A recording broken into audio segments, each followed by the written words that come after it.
Bugger what can certainly beat the French. There's nobody else can do it. They runs like a frightened wench. The Russians and the Prussians can't do it. They throws down their arms and flees. That great big long-nosed bugger, he fears no artillery. That great big long-nosed bugger, he stands and he fights in a line. If Boney wants to charge him, he says that'll do me fine. Boney can charge him as long as he wants, he'll still be standing there with his line of red-coat soldiers in a sturdy English square.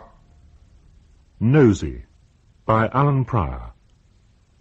With John Roe as Arthur Wellesley, Duke of Wellington, Dennis Hawthorne as his father, Elizabeth Proud as his mother, Michael Cochrane as his brother Richard, and Helena Breck as Catherine Pakenham. The songs selected and performed by Maddie Pryor and Rick Camp. Nosey is a long-nosed bugger what can certainly beat the French. There's nobody else can do it. They runs like a frightened wench. The Russians and the Prussians can't do it. They throws down their arms and flees. That great big long-nosed bugger, he fears no artillery. The action of the play begins in the year 1851. Nosey.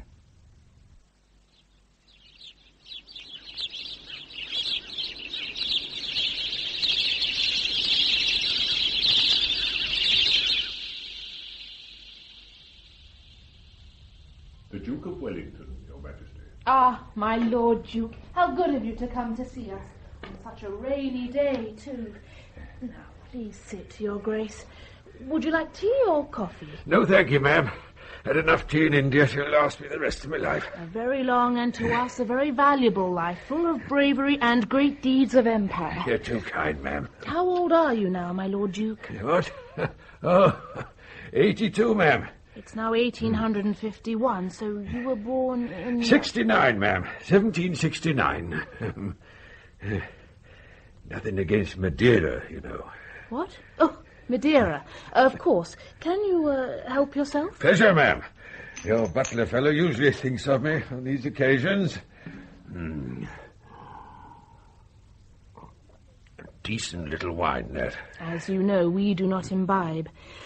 Your Grace, we have a matter to discuss with you. It may seem of small import, and yet we are sorely troubled by it. Say on, ma'am. I'm almost afraid to trouble your Grace with it. Ma'am, I am nimmerqualler, as we used to say in the East. That is, I have eaten of the king's salt. Therefore, it's my duty to serve wherever and whenever my monarch and the government think it proper to employ me. We were not thinking of sending you anywhere. No? Well, then. It was more a request for your advice, you see. Glad to give it, ma'am. Been giving people advice all my life. Precious few ever took it. People don't, you know. I assure you, we will consider very seriously anything that you may have to say on the subject we're about to discuss. Ah, I expect it's the French again, is it, ma'am? Good cavalry, the French. The way Bonaparte used them, like two punches thrown by a pugilist, first a right, then a left. 2 columns of cavalry, you see, ma'am. We were not thinking of the French. Prussians, then, I suppose. Never entirely got on with the Prussians. That fellow Blucher, too damn late at Waterloo. Want my opinion, meant to be too damn late. You know what the fellow said when he saw London for the first time? We do not believe we have heard what he said. What a place to plunder. That's what he said. Fella's looking at the loveliest city in the world, ma'am. The capital of the empire, ma'am, and all he can say is, what a place to plunder. A very unfortunate remark, certainly. Oh, Blucher was just a rough old soldier, ma'am. Didn't know any better. So, it's the Prussians, is it? Well, no, Your Grace, in fact not. You know that we are building the new Grand Royal Exhibition, the Crystal Palace in Hyde Park? I have seen it, ma'am, as who hasn't. The point, Your Grace, is this. The glass edifice is very high and contains many trees. Trees? Under the glass? The dome is extremely high, you see. The thing is, the sparrows have got in. Sparrows? Have they? They're roosting in the trees. Roosting in the trees inside the glass dome? Indeed they are.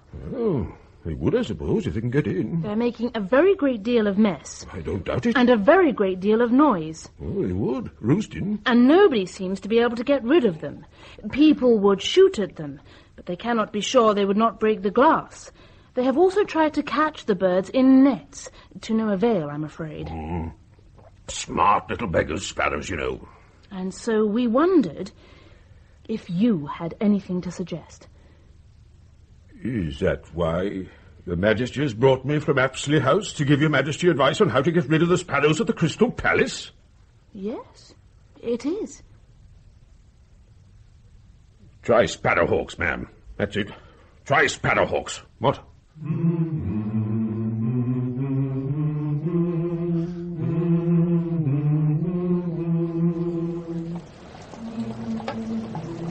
Father, that was a short audience. All about some damn sparrows. What? You been to the place, have you? Where? Crystal Palace. Where do you think I'm talking about? No, nobody has yet. Why? Got sparrows in it, seemingly. Get in the coach, Father, it's cold. Let's get it in, Arthur. Come, take my arm. All right, coachman, back to Apsley House. Here, put this blanket round your legs. No, I'm fine. Got me boots on. No need to mollycoddle. How was the dear Queen?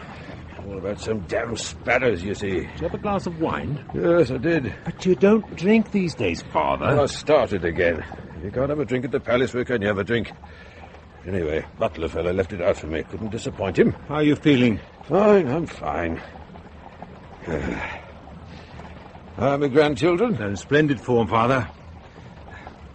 Now, Mother thinks you overspoil them. Rubbish. Get them overexcited. Spoil them a bit while they're young. Last them all their lives. Of what I can make out, nobody spoiled you, Father. That's where you're wrong, my boy. Quite wrong. My own father was a very loving man. Irish, of course.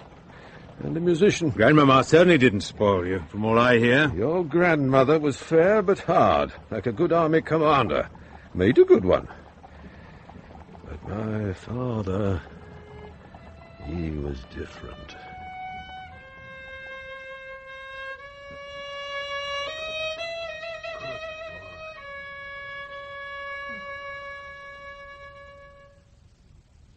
Excellent, Arthur. Most promising. Thank you, Papa. Would you like to play again? If you wish me to, Papa. Certainly not. That was quite sufficient. You and I cannot talk while that is going on, and so we must talk. But, my dear, the boy has talent. No doubt, sir, he does have talent, but it does not help us in our present fiscal circumstances. We cannot talk of our financial difficulties here, madam. Then where will you talk of them? For talk of them you must. We face poverty and destitution. Were it not for my own dear family's help. Arthur, that was very good. Go to your brothers now. Is everything all right, Papa? Well, of course it is. What a question. Now, here's a florin for being such an excellent boy. Go on. Yes, Papa. Goodbye, Mama. Go along, boy. Yes, Mama. You will have him as feckless and silly as yourself. A florin, indeed. Oh, my dear, he's only 10 years old. With good tuition, he could play excellent. And what money would that put in his pocket, pray? He is a gentleman. I'll see you presently, Arthur. Yes, Papa. He would play for his own amusement and that of his friends. Amusement is the last thing we need in this family. You, sir, have amused us out of a house and estate in Ireland, and amused us into this damned draughty place in Chelsea, where we are now marooned. Marooned? Yes, marooned. Where do we go from this place? Tell me that. Where would you wish to go? Back to the day I married you, sir, when I would not do it again. I see. You do not see, you never see. You said we must talk. About what? Our financial position. What else? That is surely my concern, not yours. I have not made it my concern, sir, the 20-odd years of our marriage. An ignorant young girl of 20, bowled over by your vast Irish estates and your musical societies and your parties and... And my money, no yes, doubt. sir, I admit it, and your money, which is gone. The estates in Ireland are gone. The servants are gone. Times are hard everywhere, my dear. Times, sir, are always hard for fools. Sir, your sole victory in the battle of life has been your professorship in music at Trinity College, Dublin. No small honour. It put nothing in the purse. In fact, it took hundreds of guineas out of the purse. I know you despise the arts. I know you have suffered my music all these years. My small triumphs as composer and conductor have meant nothing to you. You despise all of it. The beauty of art, the finer things of life. I despise people who fiddle while Rome burns. You are saying I have done that? All the money you've spent. Hundreds of thousands of guineas improving the estate. The Archbishop of Dublin was most favourably impressed. And what use is his favour here in London, where the name Wellesley means nothing and the Irish title of Lord Mornington even less? You are blessed with a cruel tongue, madam. That is because I have held it too long. Now it is loose, I mean to use it well. What money do we actually have? Less than 2,000 a year. Less than 2,000 a year. Yes. It is little enough, but it can be lived on. If we spend nothing, we do not have to spend. Who would want to live like that, madam? I would. At least I would know where we stand. I would know how much I can spend on the servants, how much I can spend on the larder, how much on the schooling of the children. Oh, God, why did we ever leave home? Ireland is no longer safe for people like us. The British garrisons are withdrawing. The Royal Navy does not even command the Irish Sea. There is grave danger of invasion. Tittle-tattle and rumour. My responsibility is to this family. You are safe here. But it is more expensive. Everything. Servants, food, the keeping up of appearances. Even so. Oh, that boy plays even when he is bidden not to. All your sons cannot be like Richard. Would that they were. Richard will do us proud. I do not deny it. And like you, I rejoice for him. But you, of course, prefer the musician. I hope I show no preference for one son in place of another. Tell me, sir, apart from the 2,000, what is our financial situation? Exactly. I have mortgages to the sum of £18,000 against the Irish estate. So, as you say, to all intents and purposes, it is gone. And we have further debts of a substantial nature. What? Madam... What? These financial matters are not of your concern. If you would excuse me, I will go and talk to my son. I fear Arthur will be disturbed by the abrupt way you dismissed him. Be damned to Arthur's feelings! You've just told me that we are absolutely ruined, that we are finished as a family, that nothing but destitution and ruin face us. I did not say that. I simply told you the bare financial details as you demanded. I did not tell you my plans to rescue us, to remake our fortunes. What? How? I know you despise my musical talent, but I have high hopes of it. Dublin is a small pool, but London is an ocean. One success with my oratorio, or even my more popular songs, and we could be saved. Sir, you are telling me that all that stands between us and penury are your oratorios, and your glees, and your songs. If you will excuse me, madam.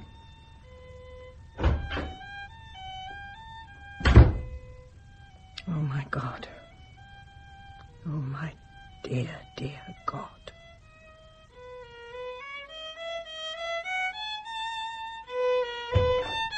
Carry on. That is very good.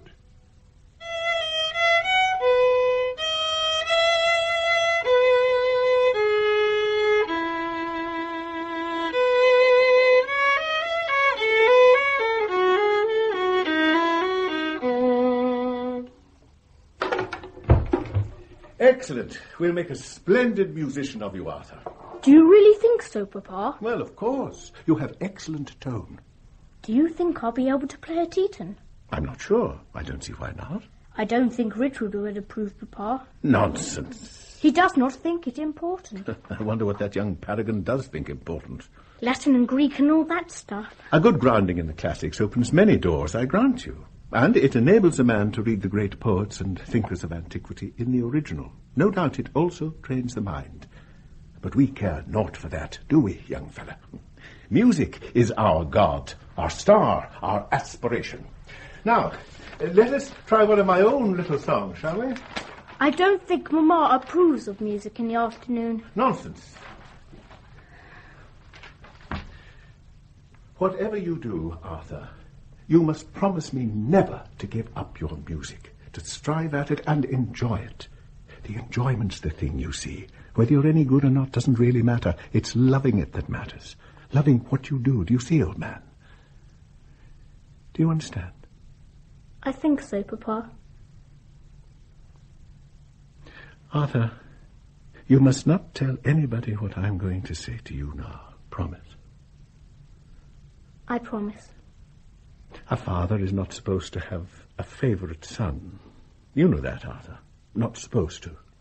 Yes, Papa. But I have one. Oh? Who do you think that could be? Richard, of course, Papa. Oh? Why Richard?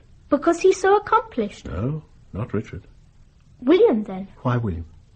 William is so reliable, Papa. Not William. So who can it be?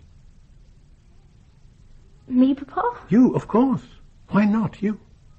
Well, Mamma is always saying I'm not as clever as the others. Cleverer? Do you really think so? Of course I do. Can William read music? Well, no. Can Richard play the violin? No. There you are. Cleverer than both of them, aren't you? Well... Of course you are. Of course you are, old man. You have music in your soul. No, honestly. Arthur, you must not be so serious. I'm only teasing you. There's too much seriousness in this house. Afternoon or not, play me a little Bach. Soothe the fevered brow. Of course, Papa.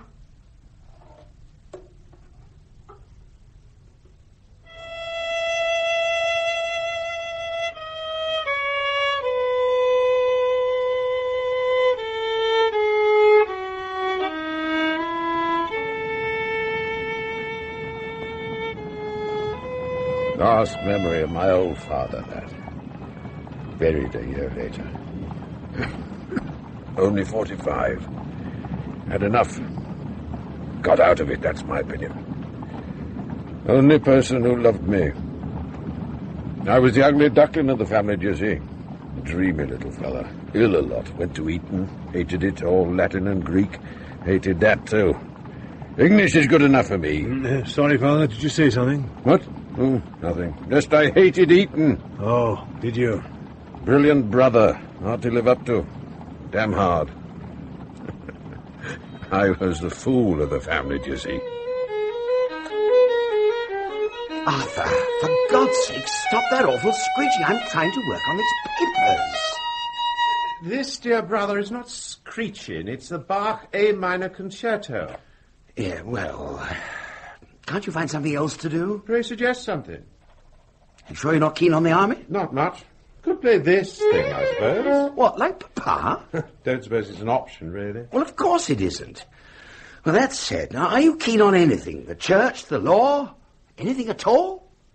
Can't say I am. Well, you'll have to do something with your life. Suppose I will. But you don't care what? One thing is as good as another. I really do give you up.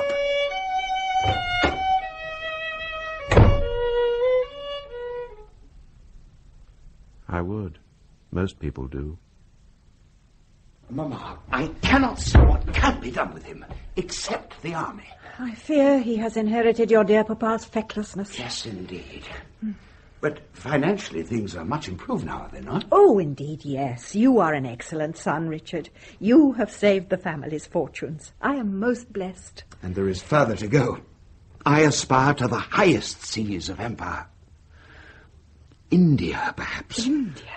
Mr. Pitt has hinted. Oh, my dear, such news. Yeah, but first, Arthur. Oh, yes, Arthur. It has to be the army. I've written a letter to a very good friend of mine, the Lord Lieutenant of Ireland. Here.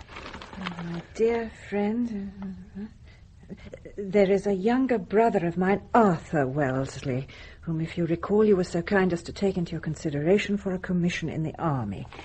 He is here at home at this moment and perfectly idle. It is a matter of indifference to me what commission he gets, provided he gets it soon. A bit harsh, maybe? Not at all. Send it today. The boy is only fit for powder.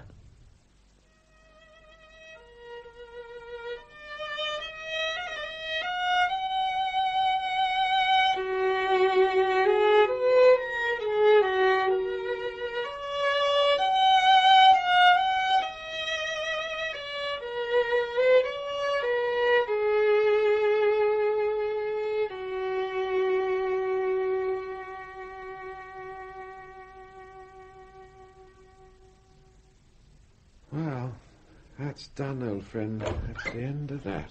Oh, talking to yourself now, eh? Maybe I was. A sort of farewell, do you see? Ah. Well, to whom are you saying farewell? There's nobody here. This. Your violin? Well, I hardly think I'll have much time to play it in the army. I don't mean to here play we it are. again, ever. What? Finished with it. I'm a soldier now. I must act like a soldier. Yes, there's no need to stop playing altogether, is there? Very great need. Music appeals to the softness and gentleness of man's nature. I must learn to put away childish things, Richard. Well, the old violin's not exactly childish. I mean, you do play quite well, really. Honestly, people at Eton liked it. Some of them. No, it's going on the fire. Now! There, into the flames. Arthur, don't. For God's sake. Father bought that for you. Arthur. My God. Makes a pretty blaze, don't you think? That was a terrible thing to do. No, sir. A necessary thing. A damn necessary thing. Here I sit on Buttermilk Hill. Who can blame me, cry my fill? Every tear would turn a mill. Johnny has gone for a soldier. Shula, shula, shula, gra. His rake and shovel put away. Till he comes back, I'll rue the day. Johnny has gone for a soldier. Sergeant Major, how much does Trooper Baines weigh now? It's exactly 11 stone 10 pounds. And how much did he weigh without his full marching equipment? 10 stone exact. 10 stone. So Baines is carrying 1 stone and 10 pounds of equipment every step he takes, correct? Correct, sir. Isn't going to carry it 20 miles in a day, eh, Baines? Oh, done it myself many a time, sir. Oh, morning, Major Fitzroy. What is all this, Wellesley? Trying to work out how much a fellow carries into battle. Curious idea. How much would that be? Almost 1.5 stones. Well, I'm damned. You would be if you had to carry it. What are Army regulations on this, I wonder? It is not laid down anywhere in Army regulations that a private soldier carry 1.5 stones into battle, and it ain't laid down anywhere that it don't. Well, that's as clear as mud. Ensign Wellesley, I wouldn't try to change the British Army in a week if I were you. Sergeant Major, get rid of this damn weighing machine, will you? Sir, Baines, you have the Major. Right, 1, 2, 3, lift. Very quick, march. Lift back. Okay, one now. Pick him up. A word of advice, Ensign Wellesley. I commend you for thinking how these poor fellows are treated. Bad food, little pay, strong discipline, but you have to understand. They are the sweepings of the docksides, the slums and rookeries of the East End of London. All they care about is drink. They are, in fact, sir, scum.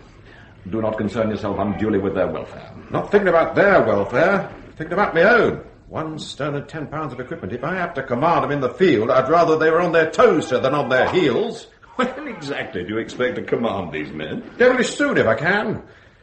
Dublin life is turning me into a pauper. It is damned expensive, I grant you. But why the great hurry? Met this young woman. I met a few, from what I hear. Not one of those, a lady. Ah, may I ask? One of the Pakenham girls. Really? Which one? Catherine. But her family call her Kitty. Ah, that one.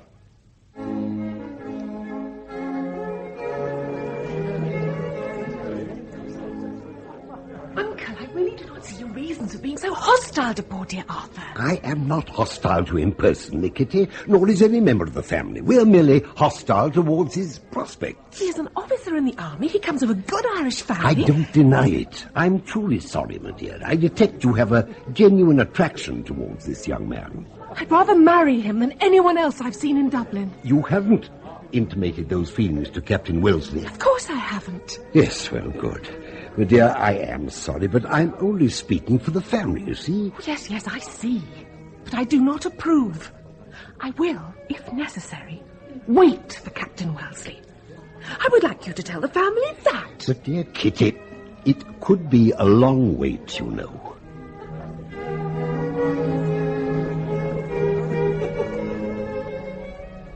Oh, Arthur, it is lovely to see you again, and I have something for you. It is a locket with my picture. So you will not forget me? How could I do that? Thank you. I will keep it always, dearest Catherine. I'm not sure dearest is correct, Arthur. We are not yet betrothed. No fault of mine. I've got the captain, I'm in the Irish Parliament, I'm ADC to the commanding general in Ireland. Don't know what more I can do. Well, I think my uncle is chiefly interested in... Money. Well, yes, it seems so. Haven't much of that. Don't see much hope of it either. But surely there must be preferment now your brother Richard is so influential at Westminster. Westminster isn't Dublin, Kitty. Oh, well, cheer up, Arthur. Let us dance, shall we? Ain't put me name on your card, have I? Forgot. I've put it on. Arthur, do you have to talk in such an abrupt, army kind of way? It isn't exactly couth, is it? Nothing in the army is couth, my dear Kitty. Good evening, Arthur. Sir! Dear, I think your mother's wanting a word. Oh, in a moment, then. I hear you're on your way to Holland. I thought that was a military secret, sir. No such thing in Dublin. You ought to know that by now. If I was in command, I'd severely punish all tittle-tattlers in or out of uniform. Men's lives and the success of the campaign depend on the utmost secrecy. Really? Well, I suppose a captain would know about such things. Arthur, are you going to war? Hardly war. It's just an expedition. To drive the French out of Holland, no less. Oh, Arthur, how exciting! Not very. Holland's flat, full of canals.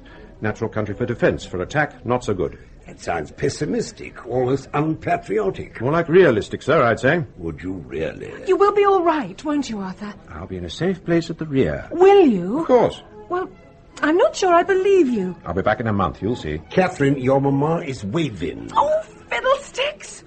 All right. But I shall be back directly, Arthur. Your servant? Splendid young lady. I entirely but agree. Of course, her family must think of her future. That is only natural. In that regard, the family's been thinking and debating your perfectly proper inquiries as to our thoughts. For which I thank you, sir. Unfortunately, you may not thank me for my report, which is that the daughter of an Irish peer with no fortune should not marry the brother of an Irish peer with only £120 a year, in addition to his army pay. That's prettily put. I regret it, as you must, but I see the sense in it, as you must. I may come out of this Dutch thing with an improved situation. On the other hand, sir, you may not come out of it at all. You're blunt, sir. I have to be. She's my niece. Tell me, sir, what sort of rank would you consider proper for a man to hold were he to ask for the hand of your niece, Miss Catherine Pakenham? I don't know that I can answer that, sir. Try. Very well. Let us say Major General. Oh, the grand Duke of York, he had 10,000 men. He marched them up to the top of the hill and he marched them down again. What a day, Arthur! We've got our chance at last! My God, we've waited long enough for it! Maybe. You got your promotion, show them you deserve it! What does that mean, that I had it because of my brother's influence? I should certainly hope so. I got my rank because of my father's influence. What would the British Army come to if merit were the watchword? I resent that, sir. Really? When we have the King's brother to command us in Holland? Whereas the French only have seasoned generals who've won battles all over Europe, we have the Duke of York, who's never commanded anybody anywhere. Ha! Our victory is assured, sir. And when they were up, they were up. And when they were down, they were down. And when they were only halfway up, they were neither up nor down. Let me look at you, a lieutenant colonel at 24 years of age. Oh, how wonderful you look, does he not, Richard? Red tunic and gold epaulets. Oh, but so thin. Haven't eaten much at all for months, Mamma. Had a touch of the runs. Damned uncomfortable, the runs, you know. Well, we'll soon get you fit again. Were there no apothecaries in the field? Drunk, mostly. The whole damn army was drunk. Surely not. Oh, yes, dear brother. And damn me, I don't blame them. The junior officers were totally ignorant of war. The new recruits were the offscourings of the nation. Criminals, decrepit old men, raw farm boys. I cannot believe it, Arthur. The British Army? What else? The infantry, no good to start with. Went out lacking ammunition, and I never saw a single one of them with a greatcoat.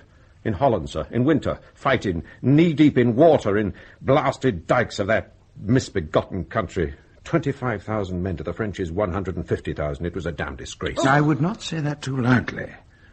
After all, you came out of it rather well.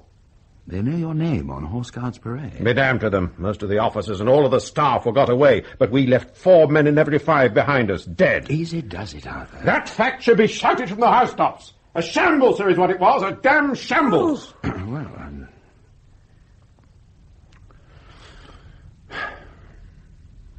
All I can say is that you're spoken well of by people who matter. People who... I'm astonished that they even know my name. Richard has seen that they do, Arthur. Well, I thank you for that. How goes it with the young Mr. Pitt? How old is he now? A year younger than you. He's 23, Arthur. Nobody is concerned, certainly not Mr. Pitt, about Holland and the French. Well, they should be. The French aren't going to vanish. They're getting... India! That is what concerns Mr. Pitt, and all of us in government. Arthur, there are vast fortunes to be had in India. The merest clerk who goes there for a few years comes back home with money enough to last him a lifetime. Now, perhaps I shouldn't say it, but I have hopes of high office in India. How high? The very highest. Oh, Richard! But, Mamma, that is between us in this room. India? Is it true? Is it really so full of riches? It's full of fierce Rajas and princes who don't intend to let us take them. Richard, should Arthur not think seriously about India? Well...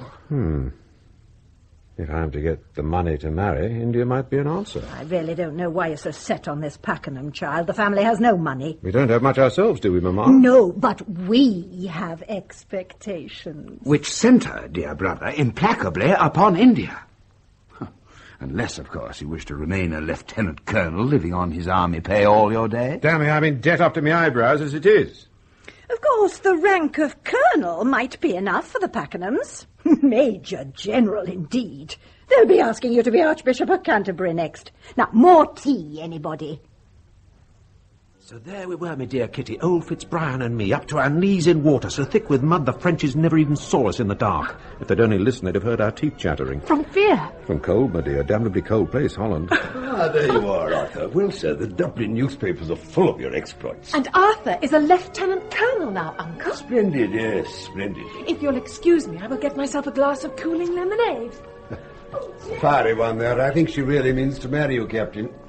Colonel Wellesley. But what do you say, sir? Does Colonel do it? I'm afraid not quite. I'm sorry. I see. Well, I'm sailing for India soon anyway. India? Oh, they tell me a man can make money there. If he don't get himself killed doing it. A soldier is always at risk, sir. No possibility of any betrothal before I go? I would say none, sir. But of course, India, if a man's prospects were good there, could make a difference. Indeed it could. It's been most pleasant to meet Colonel Wellesley. As you know, there's no difficulty between us save the fiscal one. On the contrary. I thank you for that, at least, sir. Our feelings are... Here is Catherine. I'll leave you young people to your dancing. Your servant, sir.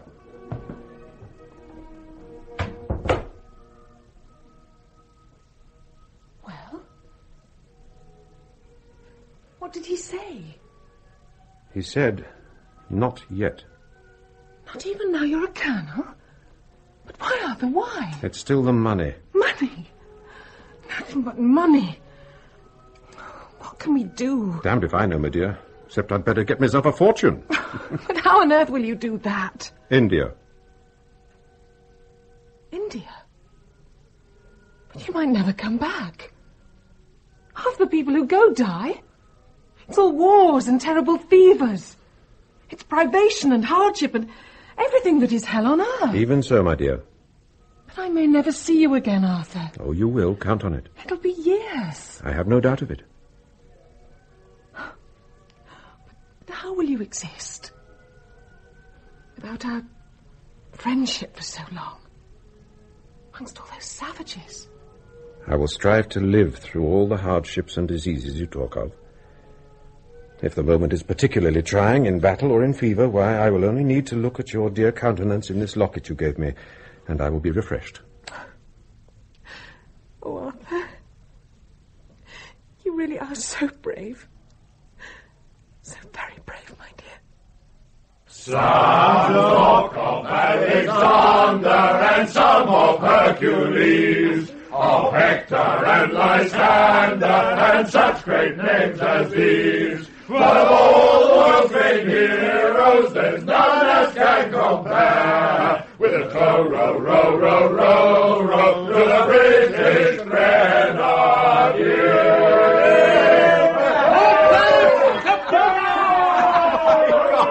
was a damn good chorus, Arthur. Seems to have stirred the blood of some of these young officers. I wish there were half as martial in the field. Oh, we've got a few skirmishes under our belt. It hasn't all been flesh pots. Too damn much it has, you ask me. Done your share from what I've seen, night after night. Wish I hadn't the money it takes. Oh, Arthur, we're the poor out here. Last week, Sir Philip Francis had 30 people at breakfast, 50 at dinner, 100 for supper at midnight, dancing till dawn. It takes it out of a man. Then don't do it. It kills half of them. 70 buried in the local cemetery last month. 2 big battles, Fitz, and we could lose India. That's all it'd take. Lose India? Do you think these noisy brutes here are going to save it? Toasting each other in gills of claret? What did we eat at dinner tonight? A calf. Half a Bengal sheep. It's graveyard food in this climate. Arthur, we all know you never notice what you eat. Prefer cold meats. You can get up and fight after it. We'll all have to do it, and soon. Arthur, I don't know why you bother. Your brother's coming out here as Governor General. Matter of fact, I was going to ask you to put in a word for me. I'm still a major. I shall likely die one. If I know my brother, I'll be lucky if I can put a word in for myself. He's got rather hoity-toity since young Master Pitt started giving him high office. Come now, Arthur, your brother. We'll see, we'll see. But he has to handle Tipu and his Marathas, and I can't see him thinking about much else. I'm going, Pitts. Too much damn noise. Of Hector and Lysander, and such great names as these. But of all the world's great heroes, Lieutenant Colonel Wellesley, sir. Come in, Arthur. Come in, my dear fellow. That's all right, Smythe. No disturbances. Sir. Sit down, Arthur. I must say, you do yourself well, Richard. This place is grander than Buckingham Palace. My dear brother, I am the Governor-General. Ain't seen much profit in it for myself up to now. You defeat Tipu and his Marathas for me, and I'll see you profit. You shouldn't have declared war on him, you know. Never fight unless you have to, and we didn't. And never fight unless you're prepared, and we ain't. Do you think General Harris can do it? Is he up to it? I'd say he has to do it, or India goes. Do you honestly think that? We could be defeated? I'm certain of it. Good God.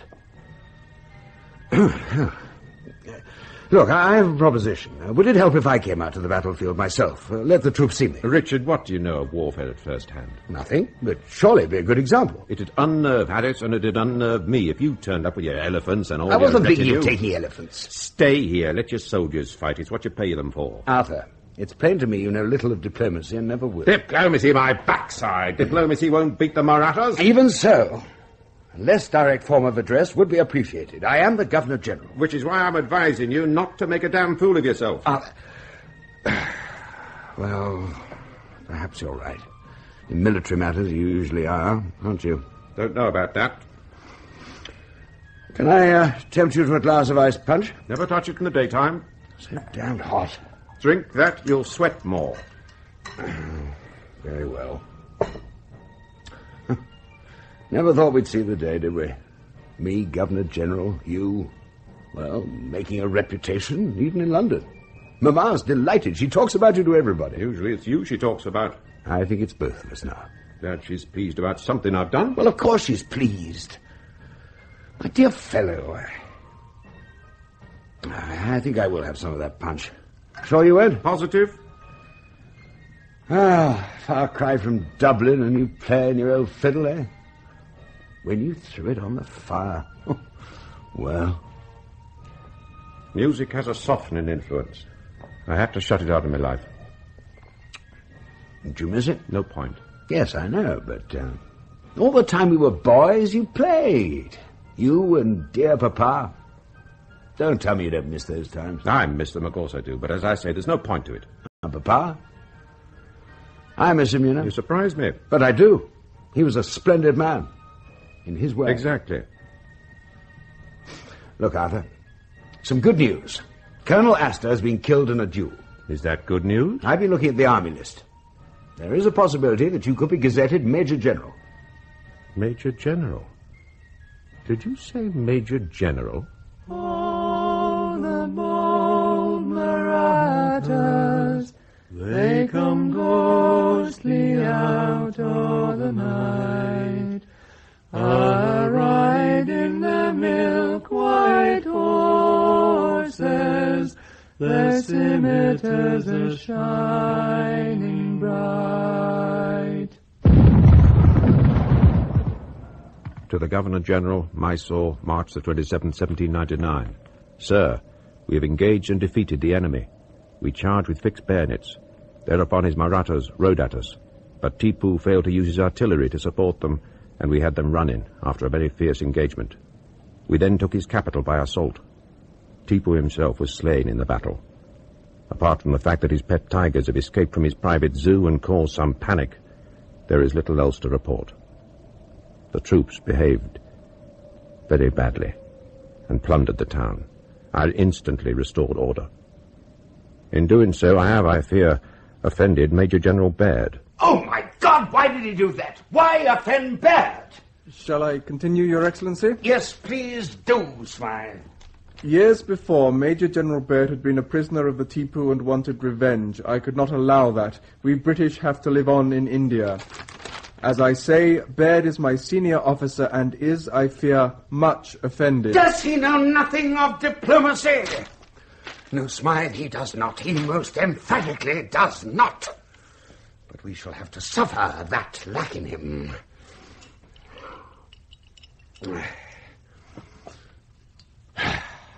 A magnificent victory. He may not be a genius, he may not even be a hero, but the bloody fellow does win battles. He wins battles.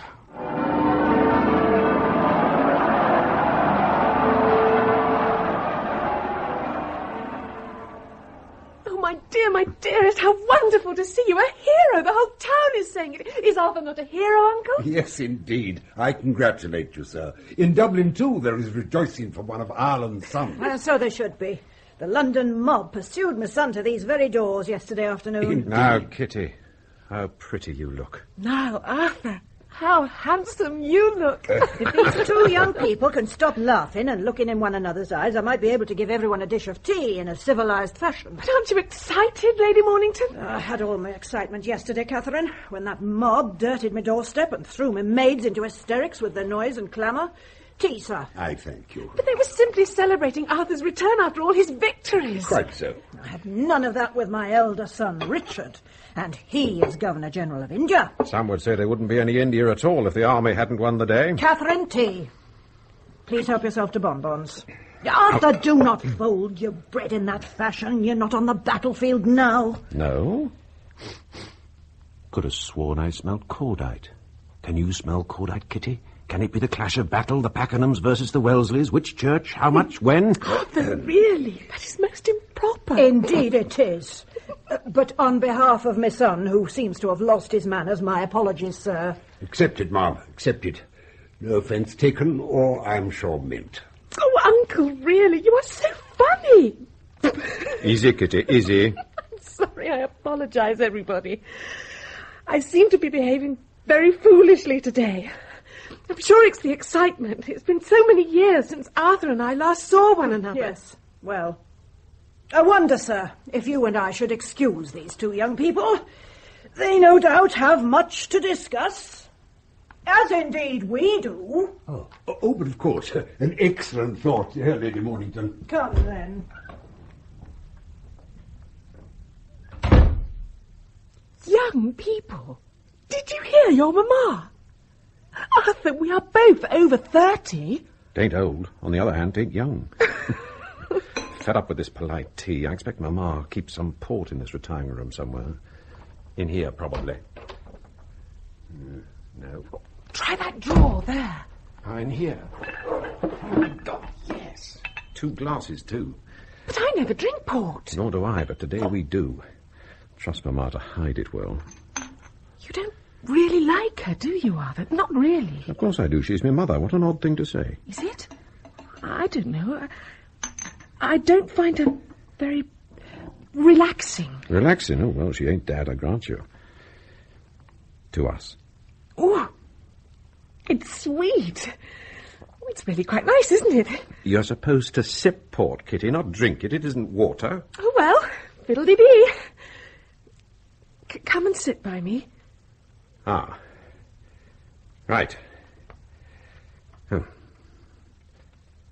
there you are. Put your arm round me, Arthur. Like this? That will do very well. You can kiss me if you like, you know. I'm sure it's proper, since we'll be engaged very soon. Can't very well do that and drink me port, can I? People say you have no sense of humour, but I know you're a joker. I deny it, most emphatic. You know what else I think?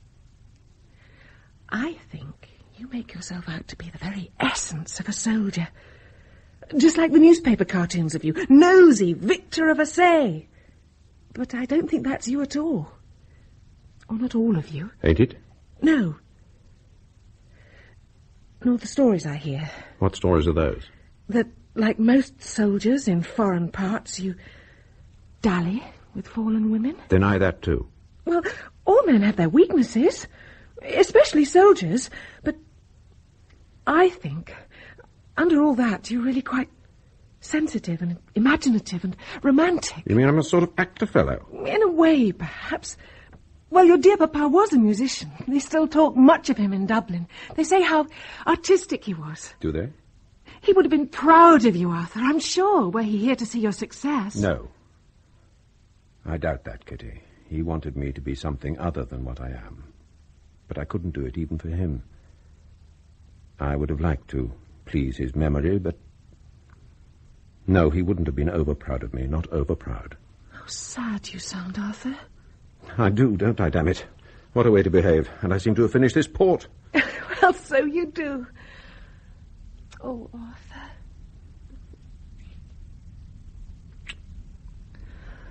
I do love you very much. Kiss me again.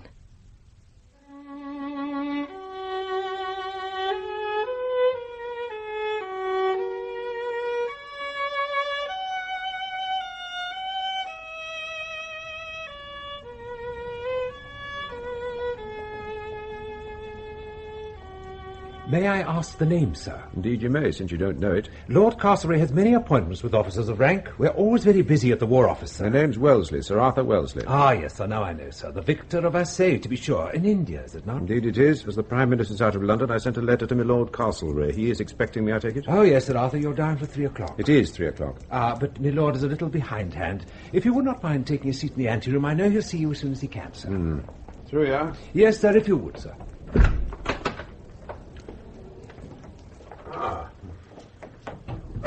Afternoon to you, sir.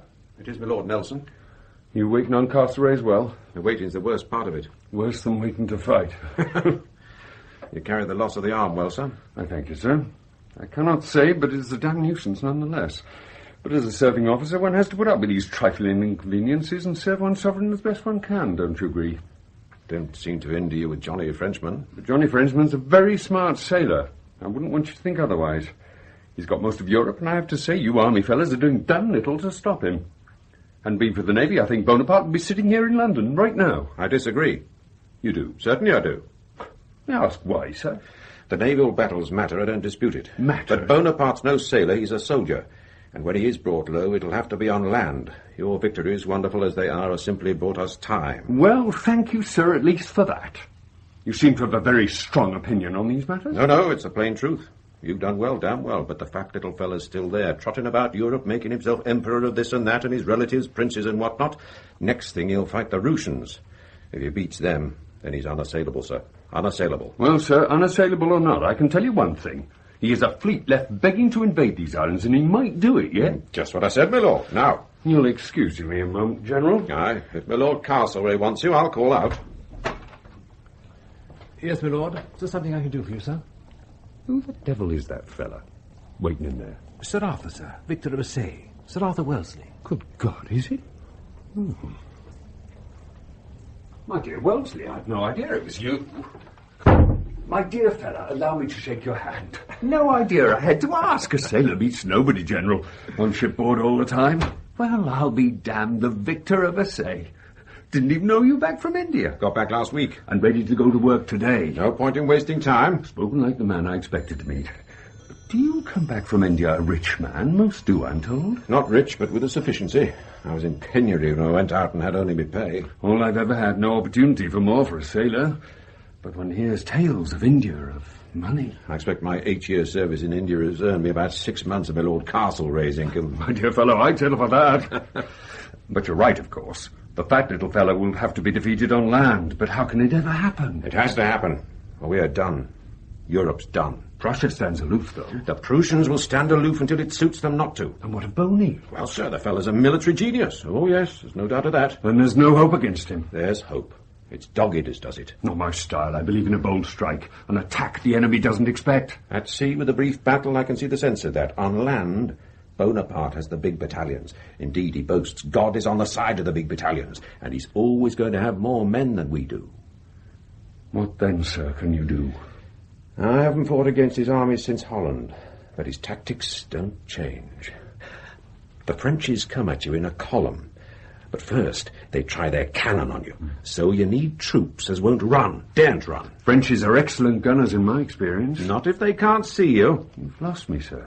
Not if most of your troops are on the reverse side of a hill, an incline, anything that keeps you out of sight of their gunners. So they fire, but don't know if they're having any success. Right.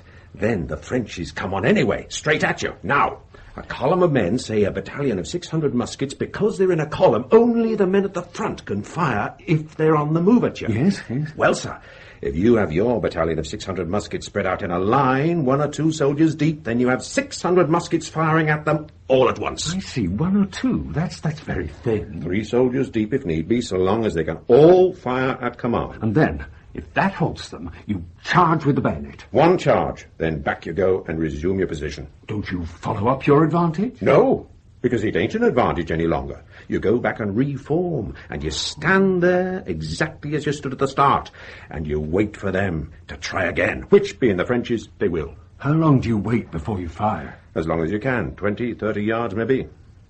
My God, sir, if they get to you... They won't. The old Brown Bess is a fine musket, and if they do get real close, there's my new bayonet drill. Each soldier thrusting across his neighbour. Across, not directly in front. A wall of steel, sir. Wellesley, if I was a soldier, sir, I believe I'd serve under you. Likewise, if I were a sailor. But I have to tell you, I'm a rotten sailor, sick like a dog back from India and worse going out. I'd give a medal to every fellow that fights at sea and 2 to an admiral. Ah, medals. I rattle with them. So do you. And I'm also seasick. What, sir? Always. In the end, the men earn the medals for us, Arthur. Do I see a decanter of port on that side table? You do. Expect it's my Lord Castlereagh's. Say down to that. Let's drink a toast, sir. Since you've been so confidential with me, let me tell you my own plan. I hope to bring the French fleet to battle very soon and to destroy it. For if I don't, you'll never get a Bonaparte on land. Never. Then I wish you victory, sir. Aye, it must be to victory. This is a very decent port. Let's have another glass, shall we, sir? We drink to your command against the French. Oh, we might as well, since I don't have a command and probably won't get one from my Lord Castlereagh. The money the fella pays us, he owes us a decent glass of port, what? To your battle, sir, and to victory. Aye, to victory.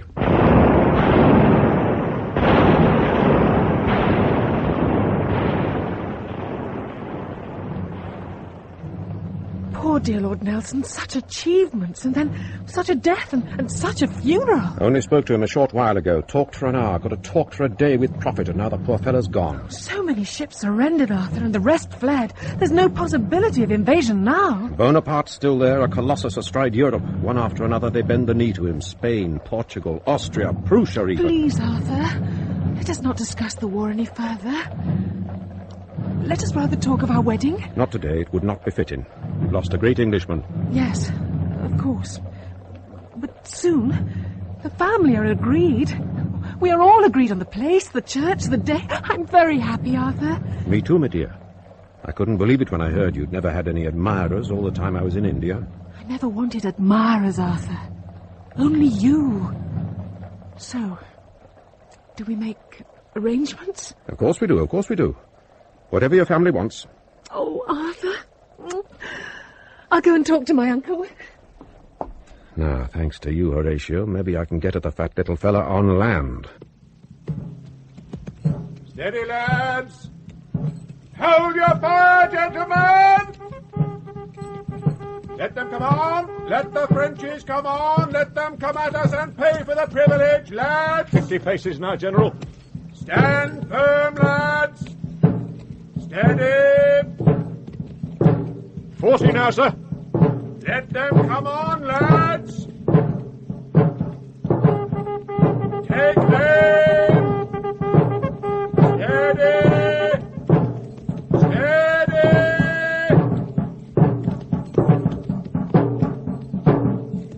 Now, Fitz, now! Fire! Fire!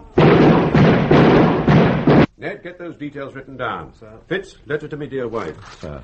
Dear Kitty, Messina is an old fox. An old fox? The damn Frenchie's as cautious as I am. Cautious as I am? Damn his eyes. No, cross that curse out. What the devil can I say to her about battles? Why not tell her about your triumph in Salamanca? No. Let Ned tell her. The fellow's a brother. I think she'd like it from you, General. Damn me, I can't do that. Sounds too boastful. Let me try, sir. Your entry into Madrid, perhaps? No. You write it, Ned. Write what, sir? Letter to Kitty.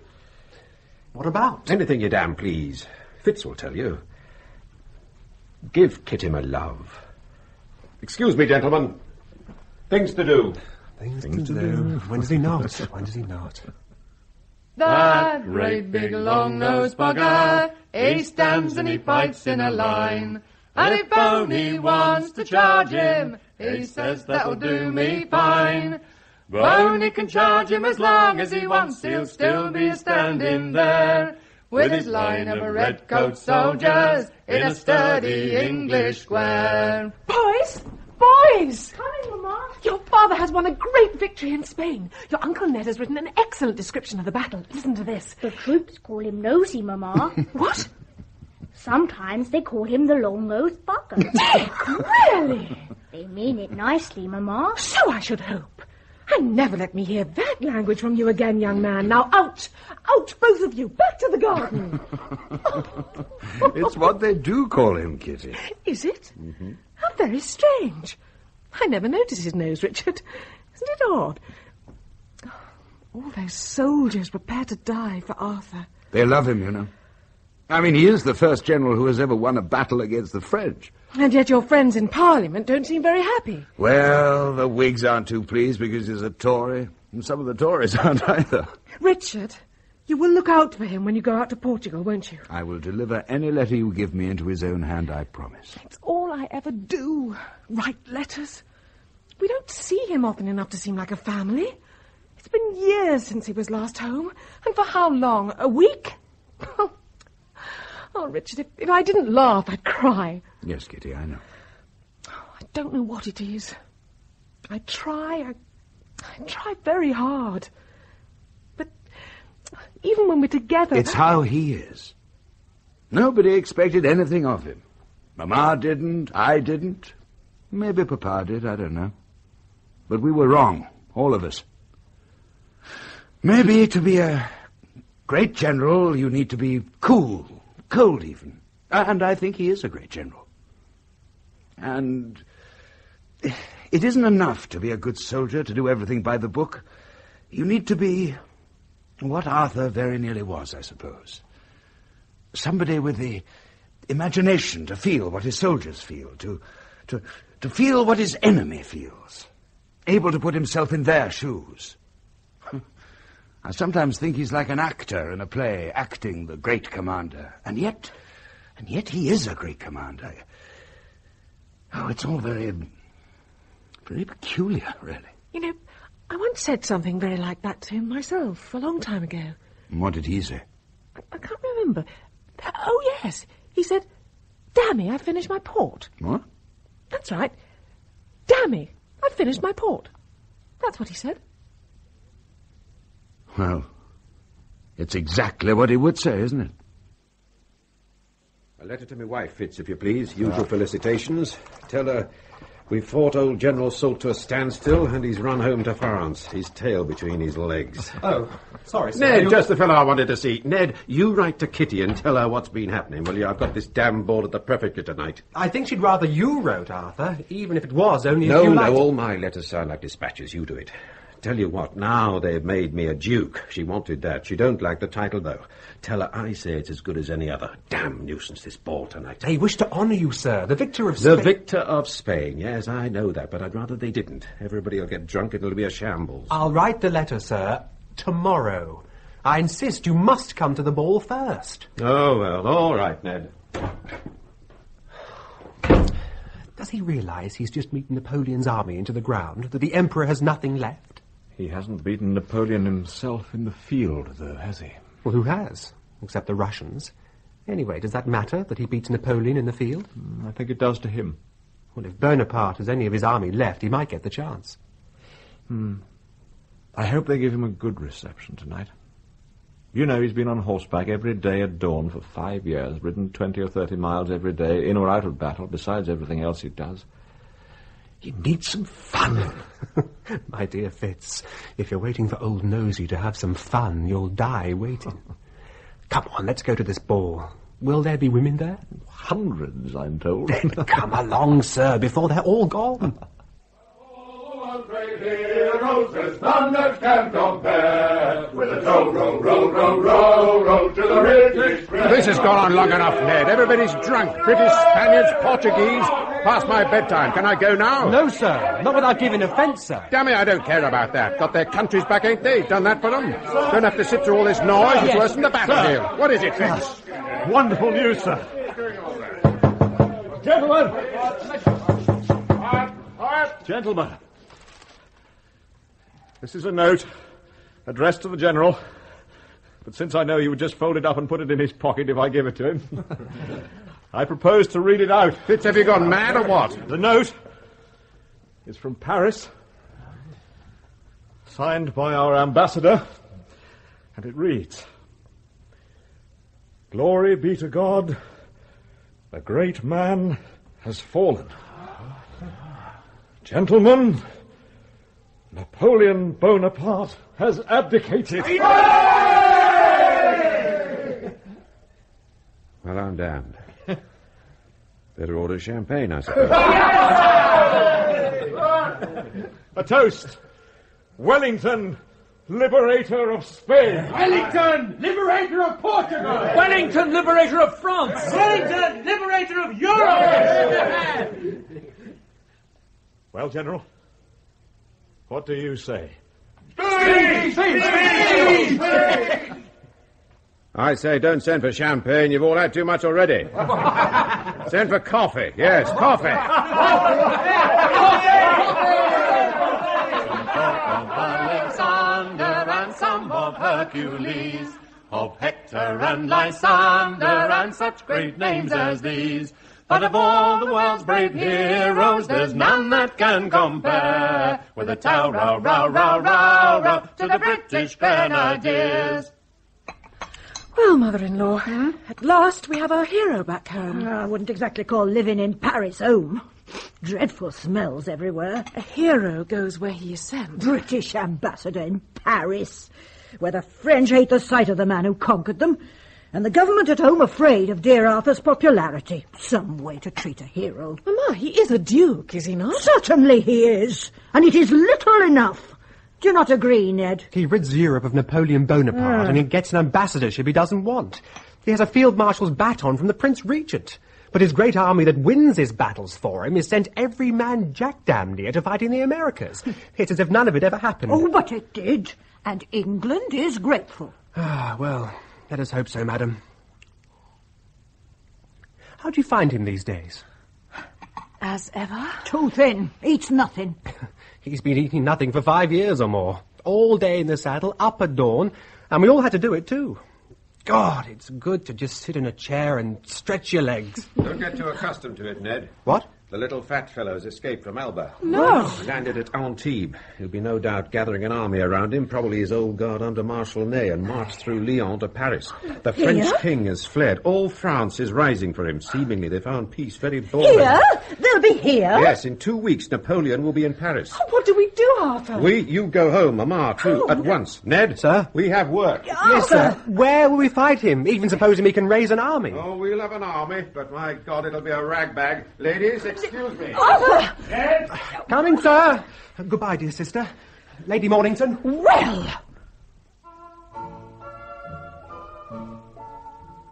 There he is, the long-nosed bugger himself. Is that him asleep in his chair? Don't look much, do he? Your life depends.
On him tomorrow.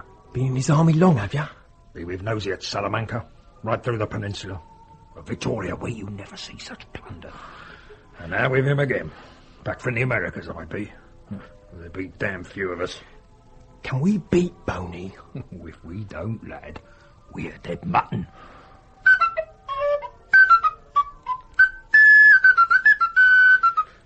I wish I was back in Seven Dials. Why'd you leave then? Because I had no girl to go out and walk the streets for me. Oh, a pimp, was you? Oh, in a way, yes. Don't worry about it, son. Tomorrow you'll be an hero. Hey, you, Sergeant. Sir! Sir! I thought you were a Sikh, sir. Don't I know you? Salamanca, sir. Damn it, you're one of Picton's men. Have that honour, sir. Go and find Major Fitzbryan, will you? Should be outside the door somewhere. Sir! You, sentry. Rank and name. Sir! Private Smith, sir! 51st, sir! How long in the army? 3 months, sir! Well, you'll see enough fighting this next few days to last you a lifetime, eh? Eh? Yes, sir. Ready for it, are you? Yes, sir. Absolutely, sir. God bless you, sir. We'll both need his blessing tomorrow. But we do our duty, eh? Both of us. Yes, sir. Major Fitzbrian, sir. You sent for me, sir. How's the ball going, Fitz? Every officer's dancing, as ordered, General. Good, good. The troops? All getting ready to march to the field, all already gone. Stop that noise, soldier. No, let the fellow play, Fitz. Let him play. You know the saying, bid me discourse and I will enchant thine ear? Well, music does that for me, always has. It's an enchantment, you see, Fitz. More enchanting than any woman. A woman gets to the flesh of a man, but music gets to the soul. If a man has no feeling for music, then he has no soul.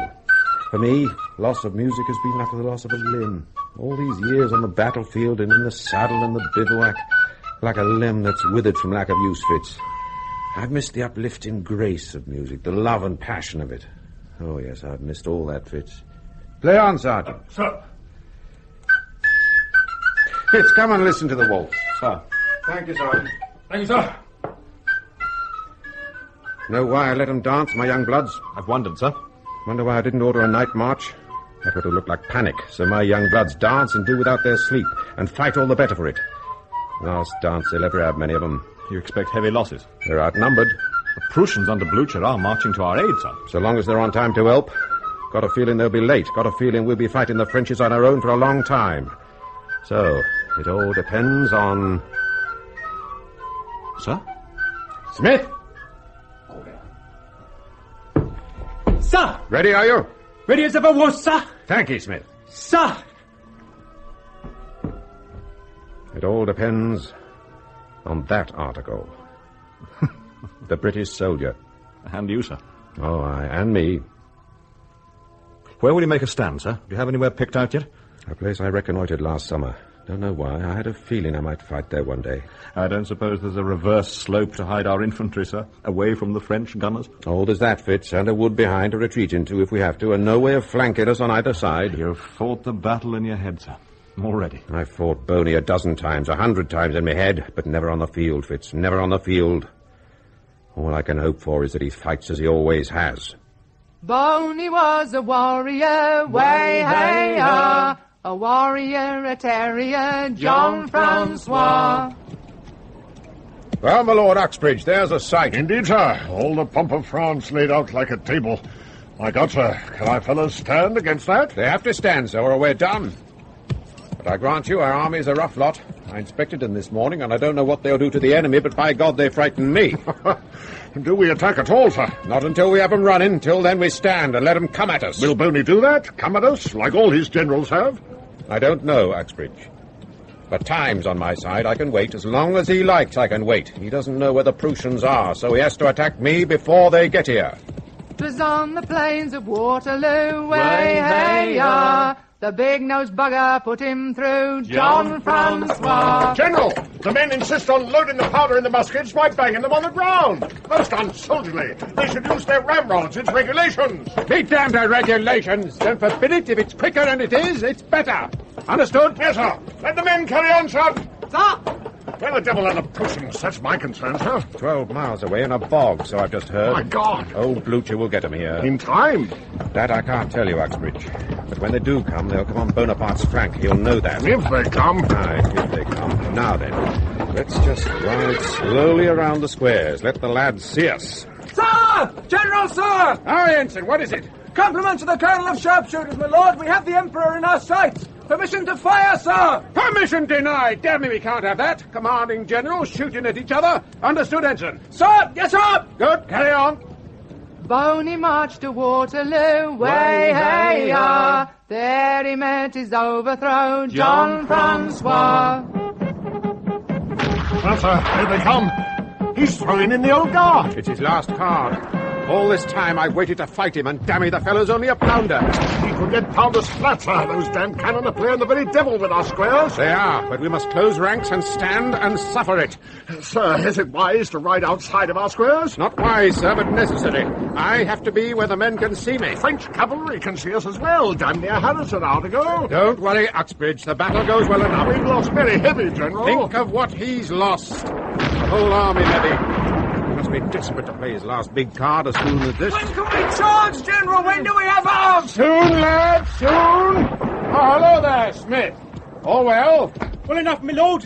But we're sick of standing here, sir. We want Adam. Right, lads? Let's Adam! All in good time. I'll tell you when, lads. Here they come again. Stand fast, men! Stand fast! Stand fast, he says. God blimey. I've been doing that 6 hours now without a drop of water or a biscuit. You wouldn't have time to eat them. Here comes the old guard again, Boney's very best. Oh, my bonny lads, we are waiting for you. God, look at them. We got them piled up dead in heaps, we got them, and still they come on. When do we fire? And we're told to, lad. Hold steady. They're only 40 paces now. Let them get to 30. Hold your fire, lads! Wait for the order! All right for him. Look, he ain't afraid. Been on the field all day, he has. Come on, say fire for God's sake.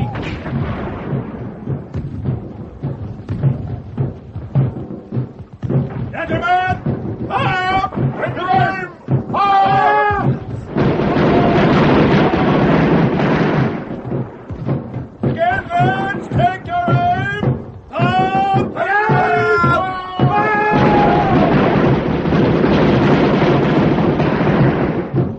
Damn it, he keeps coming on. Why, he's done for. The old guard's done for. Because he's nothing to lose now, sir. Except the best army in Europe. But they're broken, Uxbridge, they're broken. Good God, sir. The leg's been blown off. Good God, Uxbridge. So it has. He met the Duke of Wellington away, hey, ah. That day his downfall had begun, John Francois. Hold fast, lads. Wait for the order now. Stand up, guards. Guards! Huzzah! Huzzah! Fire! Fire! Boney's broken and running. He's going back. Can we loose the cavalry on him, sir? Do you know, Fitz? I think we can. It's forward all ranks, sir. General advance, sir. Yes, it's a general advance, Fitz. Sound the general advance, will you? There's a good fellow.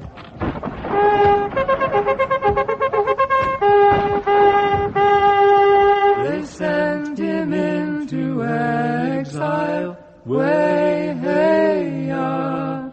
He died on St. Helena's Isle, John Francois. It's him. Help us, General, sir. Lie quiet, lads. The doctors will be with you soon. Save your strength. Well done, my lad. Smith. Is it you, Smith? Aye, sir. It is. I told you you'd get your share of it today. Aye, you did, sir. Where are you hit? I've taken the foot off, sir. Damn it. Sir? When you get home, come and see me, Smith. But rest now. Rest now, lads. We lost a lot, but the Frenchies lost more. Thank you, sir.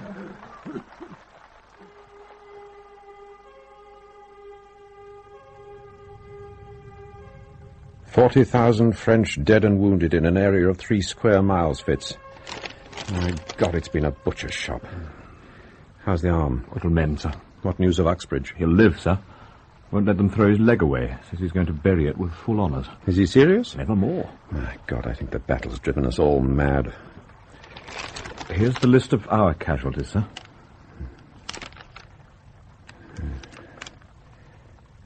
Lost. Killed and wounded. Every dead.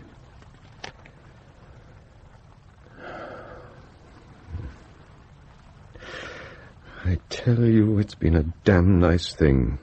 The nearest run thing you ever saw in your life. Well, sir, we won. We had peace in Europe for 100 years, maybe. But all these good fellows gone. I tell you, next to a battle lost, the greatest misery on this earth is a battle won.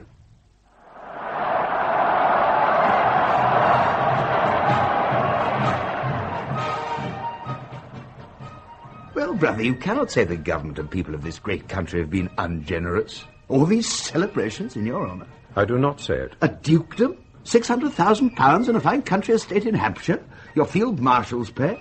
£50,000 is your share of the Peninsula prize money, and the same for Waterloo. And still you eat cold meats and drink sparing. Damn it, I like cold meats. Dearest Richard, you will never get my hero to be anything but his plain and glorious self. My dear, please, not so much gush. Oh, Kitty's right. You should put on more of a show, Arthur. You're the most famous man in England. Even more famous than Richard, Mamma? Now, Kitty, Richard is my superior as a scholar and a thinker any day. I just happened to be a decent soldier when England needed me. Now, Arthur, what'll you do with the rest of your life? You're not yet 50.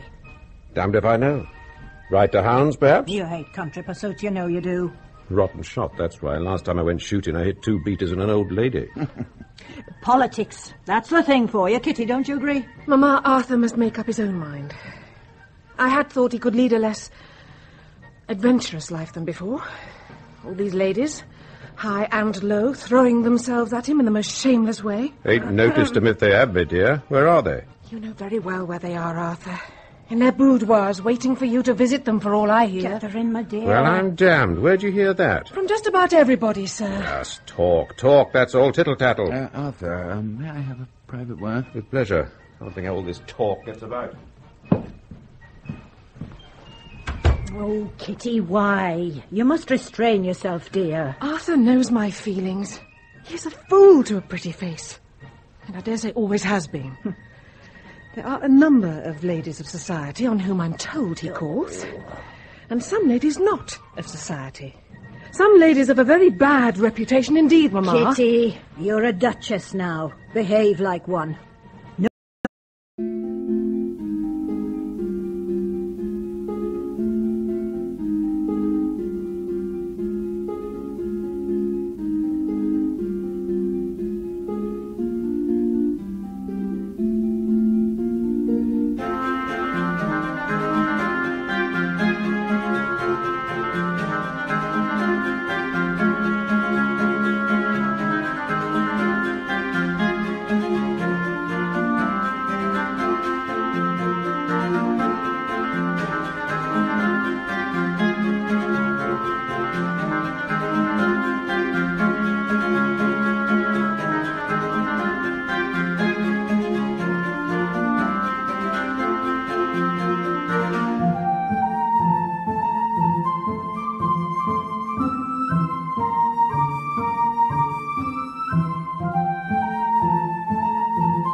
No man can become as famous as your dear husband without women competing with each other for his attention. But, Mamma, I am his wife. And you'll remain his wife as long as you ignore his foolishness. If that were all it was. Well, of course it is. Arthur likes to seem a rake, but he isn't one. It's all gallantry and romance with Arthur, and it soon passes when he realises that these creatures are of flesh and blood. Well, they are certainly that, from all I hear. My dear, do not believe all that you hear. It is very hard, Mamma. Oh. I love him very much. He is my hero. I would have him perfect. Well, he ain't perfect, Kitty. What man is? Arthur, you must be more careful. There's a lot of talk about various ladies of the town. Women are attracted to me by my fame and the excitements of my life. None of them love me. Well, you don't upset Kitty too much, that's all. Nothing can upset Kitty. If she can spend money, she's content. Perhaps she'd spend less if you were home. I don't have a moment to myself. Never mind Kitty. I'm in demand for every damn thing there is, be it a ball or a prime minister. Now, well, in that connection, Arthur, the Tories are desperate to have you. They assure me a cabinet post is yours for the asking. Well, I know something of administration, but I'd say... There will be no more wars to fight, Arthur, for a long time, and they want you. Very much. Well, then, let me think on it. Perhaps I do need to spend more time at home.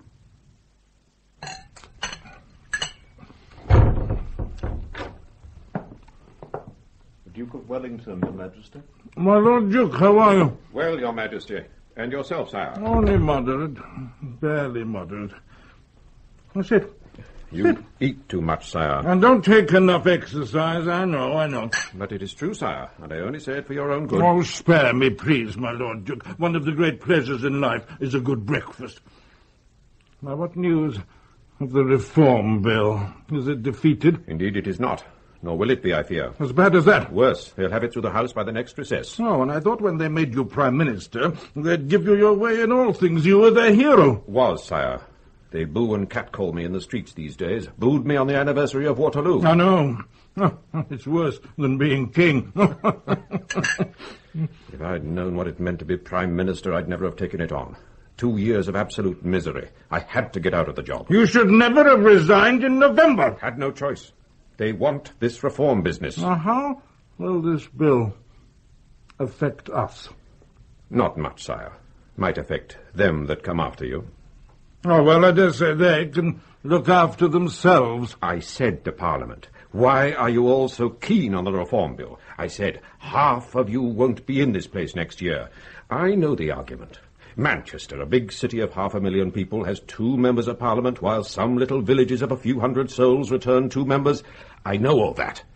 But have you considered what it'll mean, I asked them? It'll mean the aristocracy don't rule for themselves anymore. It'll mean they rule in the name of the people. You call that reform? I say it'll lead to revolution. Surely not. A lot of people oppose parliamentary reform because it's contrary to their interests. That isn't my point, Your Majesty. No, then what is? Once you admit that popular representation of the people is the important thing, then the next thing is votes for everybody. Oh, dear. That could mean the end of the monarchy. As bad as that? But it won't happen for a long time yet, sire. Oh, thank God. Oh, by the by, is your dear wife's health improved? I fear not, sire. Oh, it is serious, then? I fear so. There is a bad fever. A fever? Poor Kitty. Poor dear Kitty. Oh, do give her my deepest sympathy. Sire. Revolution. I say, Wellington, I hope you're wrong about that. The Chartists run and the Chartists rant all over the green country, oh. They call for bread, but they get instead a stone and a blow for their answer, oh. A stone and a blow for their answer. Hello, Fitz. What brings you to Apsley House? I'm afraid it's... Worse? The doctors have been here all afternoon. I'll go up to her now. I'm afraid, sir... You're too late. Oh, no. Poor dear Kitty. I'll just go and sit with her a while. Yes, sir. Is that the mob out in the streets? They're breaking windows. Those that haven't got their lights on to signify they approve of the Reform Bill. Then I'll order the lamps lit at once. Indeed you will not. My wife is dead, and I'll sit with her devoutly and in the dark. But, sir... And you'll place a servant on each window with a musket. If anyone attacks the house, shoot. Oh, my God, is it as bad as that? It could be. Who knows? No. I'm very sorry, sir. About my lady. I'll go up to her now.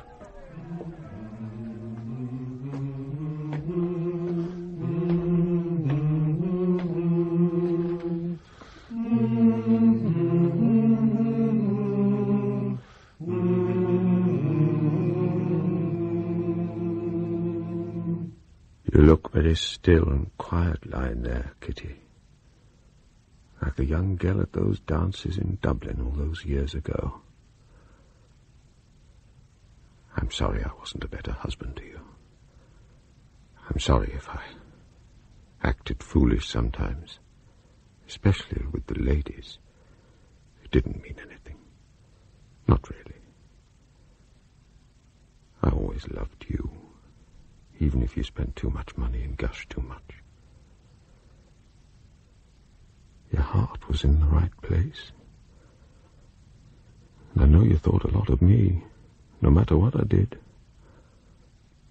All on your own. Me, away in India, in Spain, fighting Boney all those years. More apart than together. You understood me and let me be. Which is a damn sight more than Mama ever did. Though at times I thought you were getting a mite like her. No. You let me be. And that's as much as any man can ask of a woman. They're all smashing the windows with stones. Shall I light the lamps? Dammy, no! Sir, shoot! Do nothing. They'll go. I don't think they will, sir. They will. They will. Is that you, my boy? Yes, Father. Where are we? Oh, miles away. I was miles away. We were sleeping, Father. We're halfway home. But where have I been? To see Queen Victoria about some sparrows. What? Sparrows. Ah, yes, sparrows. What about them? I don't know. You talked to her about them. Did I? So you said. When? When you were at the palace. When was I at the palace? Just now. Was I? Oh, yes. So I was.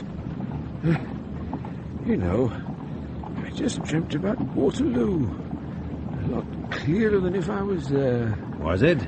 Saw everybody's face. All my dead friends.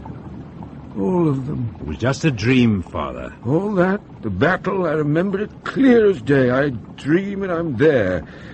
But what came after, the politics, I have to be awake to remember very much about them. Well, you were Prime Minister twice, Father. So I was, and a damn bad one, too. I fought them on the Reform Bill, but they took no notice. And then they damn near got revolution. Peterloo, the Chartists, even got me out of harness to stop them. Wasn't necessary, thank God. No need for troops. You're not to remember such things. Why not? They happened. I went from being the most popular man in England to being the most unpopular all in 10 years. And when I retired, I went back to being the most popular man in England again. And so you remain, Papa. The ordinary people know there's nobody like you. Do they? Well, maybe. But my friends are gone. Gone years ago. There's damn few at the Waterloo anniversary dinner these days. They're all gone. And I'll soon be gone myself. Nonsense. You're a few years yet, Father. Nelson's in St. Paul's, you know. I wouldn't mind that. St. Paul's. Me and him. That licked old Boney between us. Now that'd be fitting. That'd be most remarkably fitting. Did you know I once played the violin? Huh? Not a bad hand at it either. My old father would have liked me to have been a musician. But I gave it up. What would have happened at Waterloo if I'd been fiddling in some salon somewhere? So maybe he'll forgive me for giving it up. You have to give up a lot of things if you want to be the most popular man in England. Nosey is a long-nosed bugger, what can certainly beat the French. There's nobody else can do it, they runs like a frightened wench. The Russians and the Prussians can't do it, they throws down their arms and flees. That great big long-nosed bugger, he fears no artillery. John Rowe played Wellington in Nosey by Allan Pryor.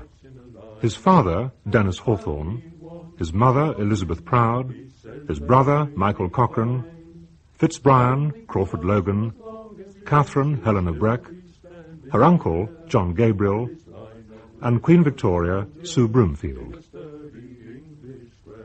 Uxbridge and the Sergeant Major, Michael Kilgarriff, Ensign and Officer, Nicholas Gilbrook, Dick, Joe Dunlop, Nelson, Christopher Good, Ned, Stephen Garlick, Wellington as a boy, Alistair White, Old Soldier, John Bull, Cockney Sentry, Paul Downing, and King William IV was played by Roger Hammond.